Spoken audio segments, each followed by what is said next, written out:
trap mga kabuhay. So ngayong araw na to, bubukarin natin ang ating fish trap na tinatawag sa amin na bubo. Tara, sabayan nyo ako. Tingnan natin kung ano yung makukuha natin ngayon. Tara, let's go! At ito yung nilagyan natin ng fish trap mga kabuhay. So tingnan natin at ating sasalungin kung ano yung makukuha natin. Tara, sabayan nyo ako ngayon, ngayong araw na to. Ayan oh. So let's go na mga kabuhay.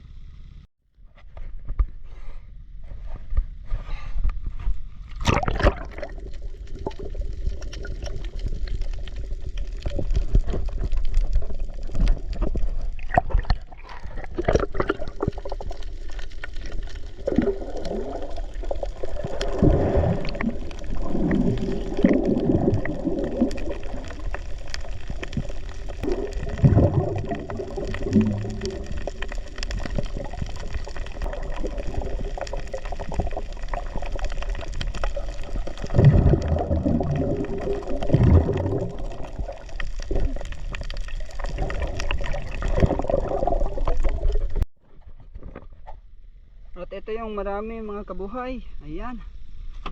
Yung pinakita ko sa inyo kanina. Ito oh. So naswertihan mga kabuhay. Ayan oh. Grabe. Tingnan natin mga kabuhay. Ayan oh. Ito yung pinakamarami nating nahuli. Ayan. So kitang kita mga kabuhay. Ayan oh. Meron pang ano, ubod. Ubod yung tawag namin dito. Ayan. Ayan oh. So napakaswerte natin dito mga kabuhay. Yung iba hindi pa natin nakukuha kasi malakas yung sug. So sa susunod na naman yan. Ito muna.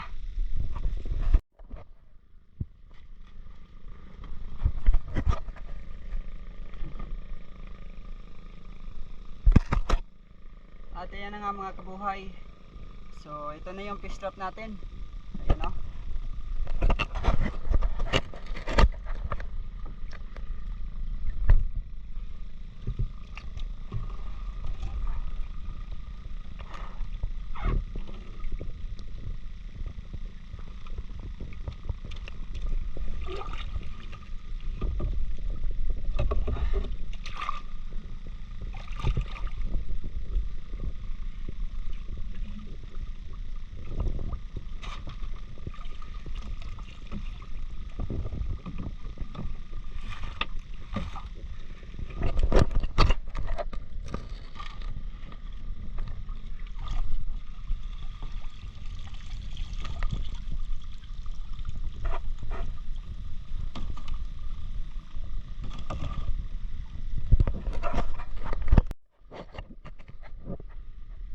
At ito pa yung isa natin mga kabuhay.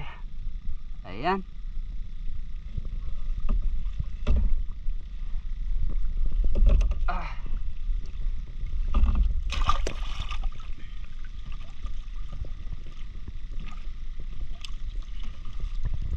Ito mga kabuhay. So konti lang yung laman ng isa. Ayan. Hindi talaga natin alam kung ano yung makukuha natin dito. Ayan oh. Merong red crab. Ayan, so goods yan. At ito pa yung ang isa kabuhay. Ayan. So ito lang muna yung bubukarin natin kasi malakas yung sug dito.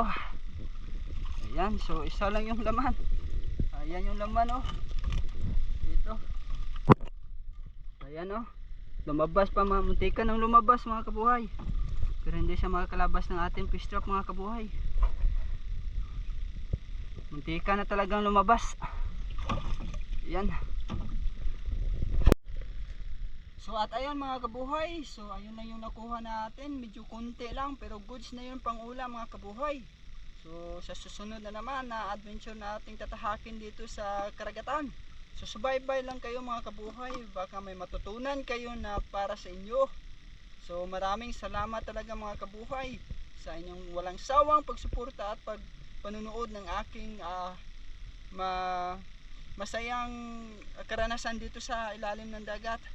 So bye bye mga kabuhay.